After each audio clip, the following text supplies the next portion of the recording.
Start कीजिए। Hello students, civil engineering fourth semester, mechanical engineering fourth semester, electrical engineering fourth semester आप सभी पढ़ रहे हैं। ये CS पार्ट 2 का 21वां लेक्चर है, 21st लेक्चर। कल आप लोगों ने खूब क्वेश्चन पूछा था और मुझे अच्छा लगा ये जानकर कि आप लोग क्वेश्चन पूछ रहे हैं और मैं आपको सॉल्यूशन दे रही हूँ उसका लगातार। बहुत अच्छी बात है। आज भी जो पढ़ाने जा रही हूँ उम्मीद है कि आप उसमें से क्वेश्चन पूछेंगे। तो थोड़ा सा टफ है, इसलिए ज़्यादा ध्यान से सुनिए, बहुत ध्यान से। एक्टिव पैसिव में अभी तक तो हम लोग जो पढ़ रहे थे सो पढ़ रहे थे। आज हम पढ़ रहे हैं यदि मॉडल ऑक्सिलरी वर्ब हमारी मॉडल ऑक्सिलरी यदि फ्रेज वर्ब में हो। ध्यान से सुनिए, यदि मॉडल ऑक्सिलरी वर्ब हमारी फ्रेजल वर्ब हो, यानी मॉडल ऑक्सिलरी वर्ब हो, उसके साथ हैव लगा हो एंड वर्ब की थर्ड फॉर्म लगी हो। एक्टिव वॉइस में यदि हमारी मॉडल ऑक्सिलरी के साथ हैव लगा हो और वर्ब की थर्ड फॉर्म लगी हो, तो उसका पैसिव बनाने का क्या फॉर्मूला होगा? उसका पैसिव बनाने का फॉर्मूला आप नोट करिए। Modal auxiliary plus have plus been, have के साथ आप बीन लगाइए पैसिव बनाते समय modal auxiliary plus have plus been plus verb की थर्ड फॉर्म लगाइए। यानी हमारा एक्टिव में sentence modal auxiliary plus have plus verb की थर्ड फॉर्म था, तो हैव के साथ आप बीन जोड़िए एंड वर्ब की थर्ड फॉर्म लगाइए। एग्जाम्पल देखिए, हमारा एग्जाम्पल है we shall have discussed the matter. हम किसी मामले पर डिस्कस कर चुके होंगे। यहाँ पे शैल हैव हमारी फ्रेजल मॉडल ऑक्सिलरी वर्ब है। शैल है, हैव है, मेन वर्ब डिस्कस्ड है। मेन वर्ब के साथ दो ऑक्सिलरी वर्ब हमारी लग गई हैं, शैल हैव, इसलिए ये फ्रेजल ऑक्सिलरी वर्ब हो गई। हाँ, इसी को कॉम्प्लेक्स ऑक्सिलरी वर्ब भी कहते हैं। ये जो फ्रेजल ऑक्सिलरी वर्ब है, this is also known as complex auxiliary verb. तो इसे यदि हम कॉम्प्लेक्स ऑक्सिलरी वर्ब कहेंगे तो वही बात हुई, फ्रेजल ऑक्सिलरी वर्ब। तो यहाँ पे कॉम्प्लेक्स ऑक्सिलरी वर्ब यूज हुई है, शैल हैव, दोनों मिला के कॉम्प्लेक्स ऑक्सिलरी वर्ब हुई। मेन वर्ब है discussed the matter. We shall have discussed the matter, हम मैटर को डिस्कस कर चुके होंगे। किसको डिस्कस कर चुके होंगे? मैटर को। तो डिस्कस करने का प्रभाव किस पर पड़ेगा? द मैटर पे।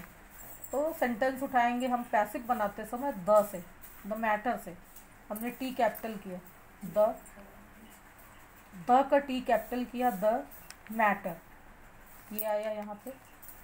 फॉर्मूला हमारा कह रहा है मॉडल ऑक्सिलरी वर्ब लगाइए, विल हैव, ये वाला जो था शैल हैव। अब हाँ, यहाँ शैल हमारा विल में क्यों बदला? क्योंकि अब यहाँ पे मैटर की बात हो रही है। यहाँ वी था, वी के बारे में था, और यहाँ मैटर के हिसाब से हमने शैल को विल में बदला है।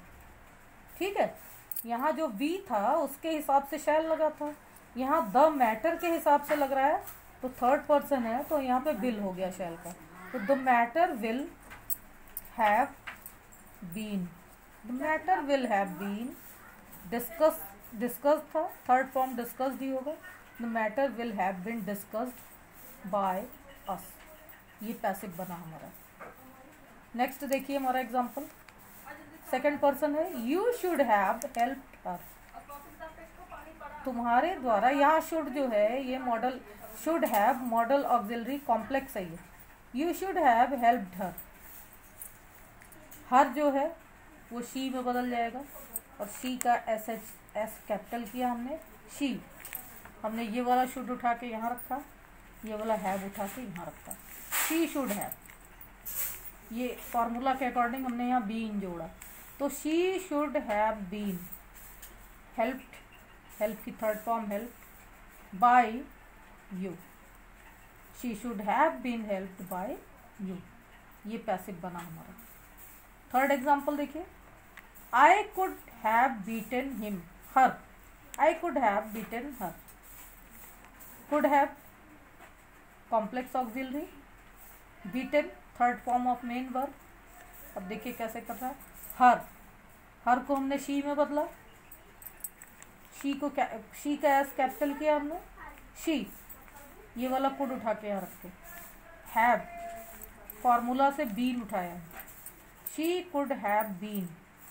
बीटन ऑलरेडी थर्ड फॉर्म है, ये लगा दिए beaten.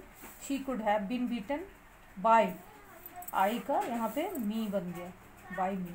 She could have been beaten by me. अगला एग्जाम्पल देखिए, you must have done that, you must have done that. That जो है उसी पे डन का असर पड़ेगा, तो दैट से हम सेंटेंस उठाते हैं।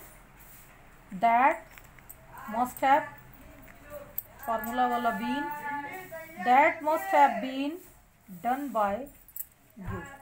सेंटेंस बना पैसिव में, that must have been done by you.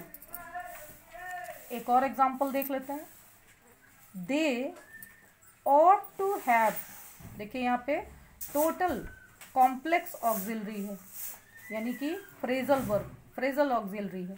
Phrase माने क्या होता है, एक से ज़्यादा शब्द हों और मीनिंग एक निकले, एक मीनिंग के लिए एक से ज़्यादा वर्ड हम यूज़ करें, शब्द यूज़ करें, दैट इज़ फ्रेजल।